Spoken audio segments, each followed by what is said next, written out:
Nah, jadi dalam video ini kita akan coba praktek mengolah data menggunakan software Smart PLS. Nah, ini kasusnya seperti ini ya. Jadi di sini variabelnya ada efikasi diri, kemudian ada persepsi dukungan organisasi, ada iklim organisasi, ada kepuasan kerja. Nah, di sini kepuasan kerja ini sebagai variabel mediasi, dia perantara. Kemudian yang di ujungnya ada komitmen afektif. Jadi bisa aja judulnya pengaruh X1, X2, X3 terhadap Z melalui Y. Nah, dia melalui. Jadi X1 bisa aja ke Z langsung. X1 bisa ke Z tapi melalui Y. X1 ke Y, Y ke Z. Nah, itu dia. X2 bisa aja langsung ke Z. X2 bisa aja ke Z melalui Y. Jadi nanti kita menguji peran kepuasan kerja ini apakah signifikan sebagai pemediasi.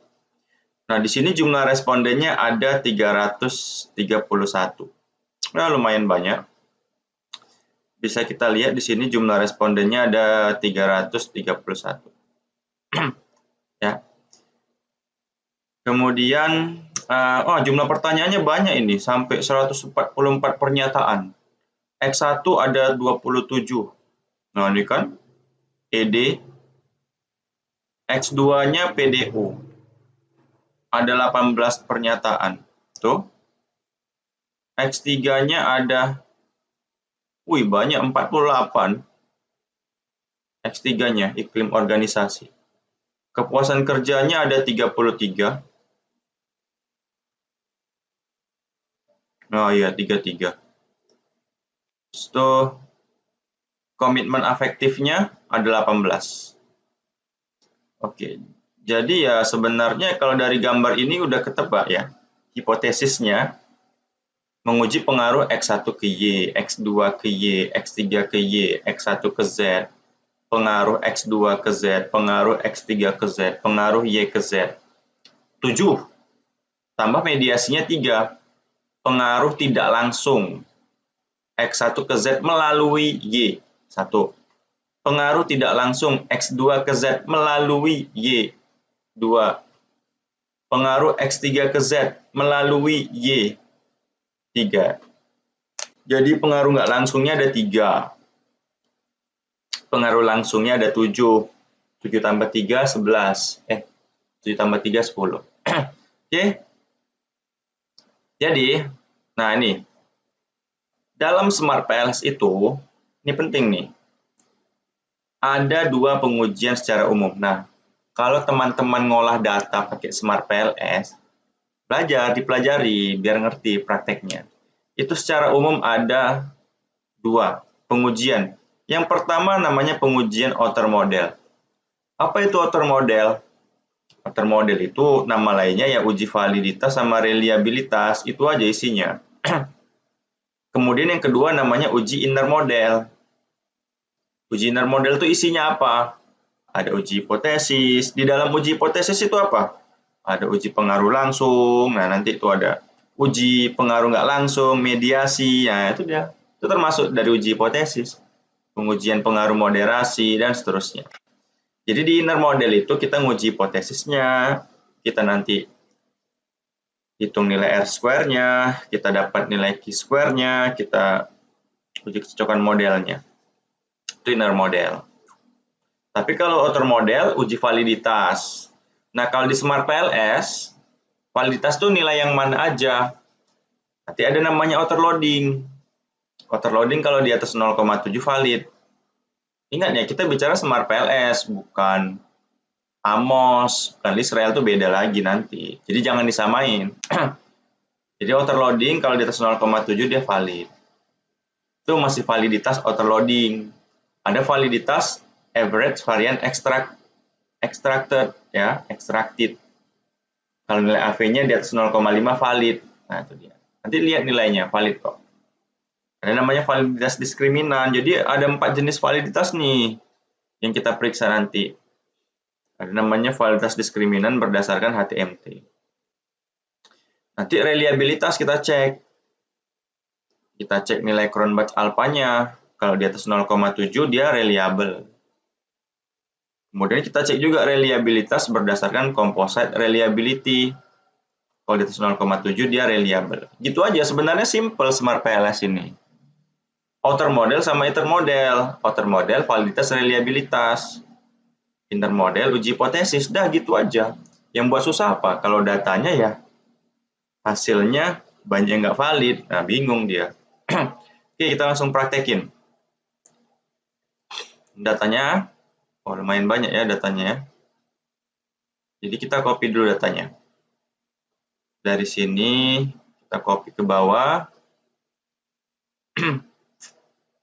Kenapa lah banyak pertanyaannya? Capek yang jawab nanti ini. Dah, kita copy. Kita buatlah teks dokumen data Smart PLS. Tuh, save. Nah, kita close.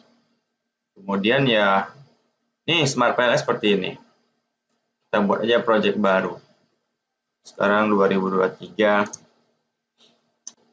Juli tanggal 31. Kemudian namanya siapa nih? Precilia. Oke.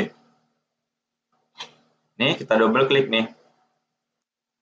Mana ya? Ini. Nah ini dia. Oke, data Smart PLS. Open. Oke. Nah, ini udah berhasil diimport datanya. Ya. Banyak kan, ada 144. Kemudian kita sini. Nah, baru kita mulai gambar. 1, 2, 3, 1, 2. X1-nya tadi efikasi diri. Tinggal kita beri namanya dulu. X2-nya persepsi dukungan organisasi. Tuh. Gampang. X3-nya iklim organisasi.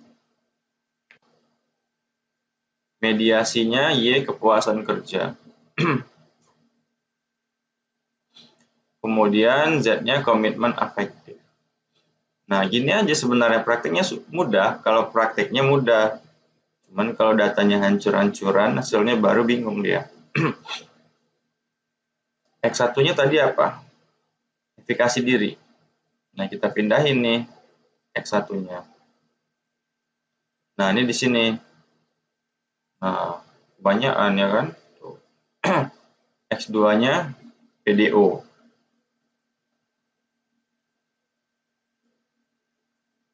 Tuh. X3-nya iklim organisasi.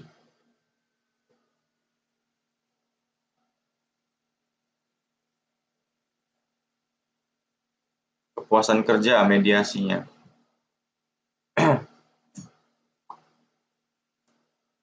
Komitmen afektif. Nah, ya kita bisa atur lah. Cuman ini nggak muat gambarnya. Karena apa? Kebanyakan ini. Ya udah timpa-timpaan aja nggak apa-apa lah. Tunggu. Sini. Ini gini. Nah, yang penting jadi ya. Ini di sini.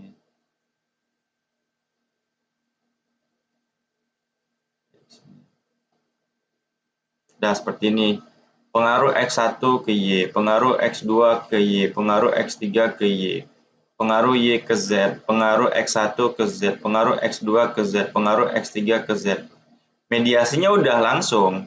Pengaruh tidak langsung X1 ke Z melalui Y, kan udah ada nih panahnya. Pengaruh X2 ke Z melalui Y, pengaruh nggak langsung. Pengaruh nggak langsung X3 ke Z melalui Y, udah. Jadi gambar ini udah cukup untuk 10 hipotesis. Nah, kita lihat tadi ya. Kita mau melakukan pengujian outer model. Validitas reliabilitas. Outer model, caranya pilih calculate. Nah, ini PLS algorithm. Ini outer model. Ya udah, pilih start calculation. Boom, muncul. Yuk, kita mau cek mana dulu? Outer loadingnya. Dikatakan valid kalau di atas 0,7. Di mana outer loading? Nih, outer loading. Nah, kalau warnanya hijau, berarti dia udah valid. Kalau di bagian outer loading, hijau itu kalau di atas 0,7. Nah, cek, harus hijau semua ya. Outer loadingnya harus di atas 0,7.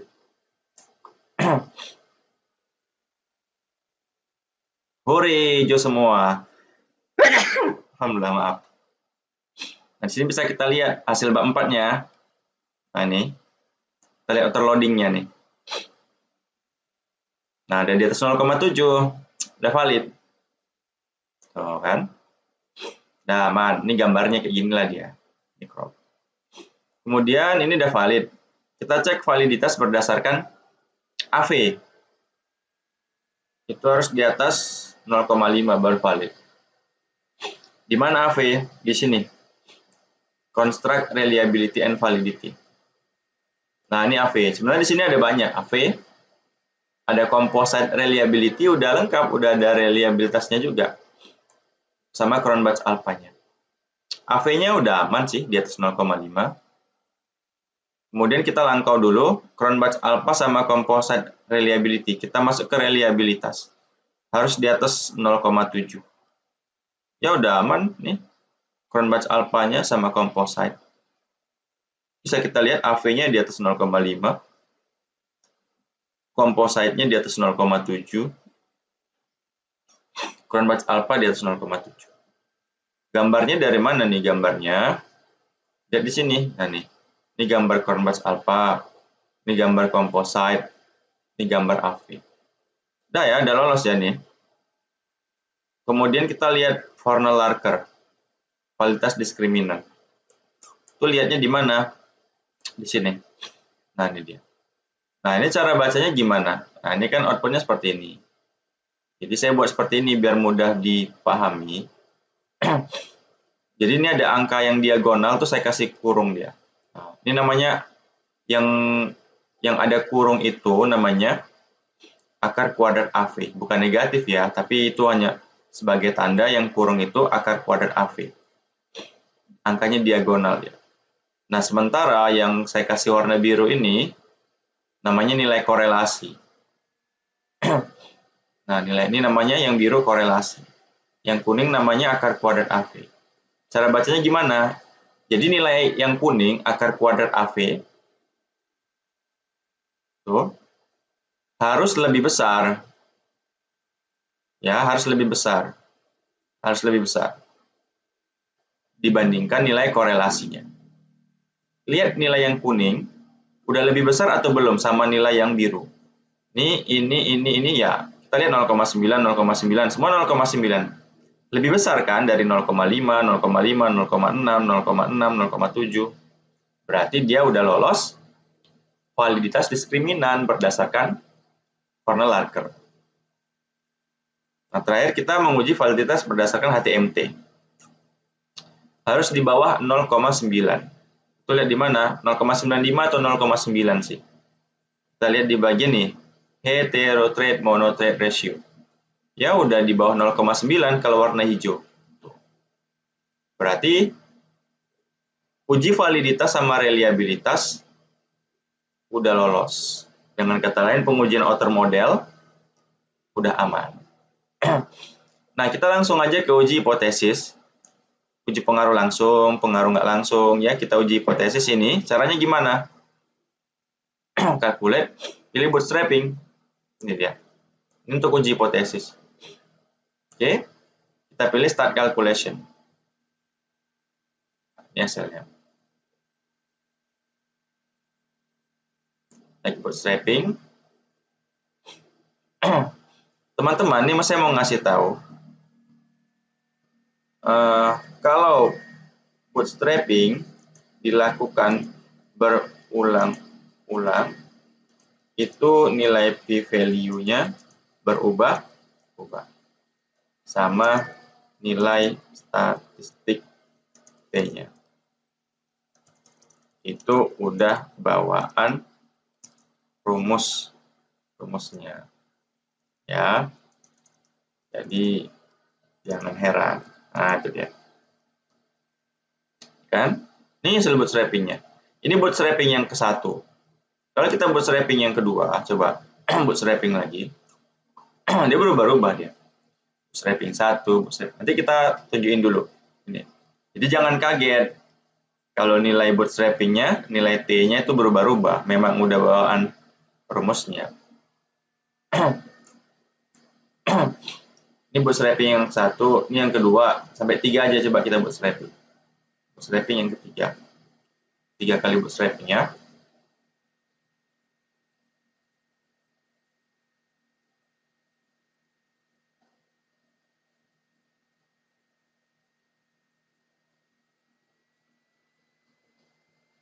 Nah, ini dia. Apa maksudnya? T statistiknya lihat. Di sini ada bagian T statistik. Nah, ini T statistik. Ini pengaruhnya udah muncul. Ini contohnya X1 ke Y 3,860 bootstrapping yang pertama. Nih X1 ke Y, berapa nilai T-nya? Beda kan? 3,672. Yang tadi berapa? 3,860, ini 3,672. Yang ketiga, lihat, 3,740. Jadi setiap kali bootstrapping itu nilai T sama P-value-nya berubah-ubah. Memang udah sifat dari software. Pilih yang mana bebas, yang bagus saja yang dipilih hasilnya. Toh semua juga bagus. Nah, sekarang kita jawab hipotesisnya. Di sini X1. Ya, ini sudah saya lihat untuk bab 4-nya. Kita pakai yang ini, karena bootstrapping yang di awal. Tapi sama aja kok kesimpulannya. X1 berpengaruh positif terhadap kepuasan kerja. Ini kan? Dengan nilai koefisien kolom original sampel 0,301. Ya, kan nilainya positif. Kalau negatif, di sini ada negatif, dia berpengaruh negatif. Tapi ini kan positif. Dan signifikan dengan T statistik 3,751 lebih besar daripada 1,96. Ini ketentuan ya. Dan P-value-nya 0,000 lebih kecil daripada 0. Jadi hipotesisnya diterima. Ini masih yang ini. Hipotesis pengaruh langsung namanya. Yang kedua, pengaruh X1 terhadap Z. Kan? Pengaruh efikasi diri terhadap komitmen afektif. Berpengaruh positif ya. Dengan nilai koefisien kolom original sampel 0,223. Ini. T statistiknya 3,843. Tuh. Dan P-value-nya 0,000. Jadi hipotesisnya diterima. Kalau lebih kecil daripada 0,05, P-value-nya, T statistiknya lebih besar daripada 1,96, itu berpengaruh. Oke, jadi semuanya 1, 2, 3, 4, 5, 6, 7. 7 pengaruh langsung. Dia berpengaruh. Hipotesisnya diterima. Hipotesis mediasinya mana? Di bawah ini. Nah, ini dia pengaruh nggak langsung ya mediasi. Itu lihatnya di bagian spesifik indirect. Nah, ini dia. P-value-nya udah lebih kecil daripada 0,05 kan? Bisa lihat di sini. Kepuasan kerja signifikan memediasi. Ini yang ini. Pengaruh hubungan antara efikasi diri terhadap komitmen afektif. Dengan nilai T statistik 2,448 di atas 1,96, P-value-nya di bawah 0,05. Ya udah, semua jadi kesimpulannya Y ini memediasi hubungan antara X1, X2, X3 ke Z. Ini terjawab. Kemudian ada nilai R square-nya nih. Pengaruhnya berapa persen? Kita lihat kalau R square tadi di sini. Di algoritma di bagian nih R square. Nah, ini dia. Ini R square-nya 0,478, 0,710. Kita lihat nilai R square-nya. Kepuasan kerja 0,478. Artinya apa? X1, X2, X3 mampu mempengaruhi Y sebesar 47,8%. R² untuk Z-nya 0,710. Pengaruh X1, X2, X3Y terhadap Z sebesar 71%. Terakhir, ini nanti bisa dibaca sendiri. Goodness of fit-nya. Kita lihat di bagian model fit nih. Kita cukup pakai satu aja sebenarnya, yang bagian SRMR ini. Karena ini nilainya selalu ada. 0,072. Karena nilainya di bawah 0,1, kesimpulannya model Smart PLS kita itu fit, layak dalam mencocokkan data ini. Oke teman-teman, semoga bermanfaat. Mohon maaf atas segala kekurangan. Assalamualaikum warahmatullahi wabarakatuh.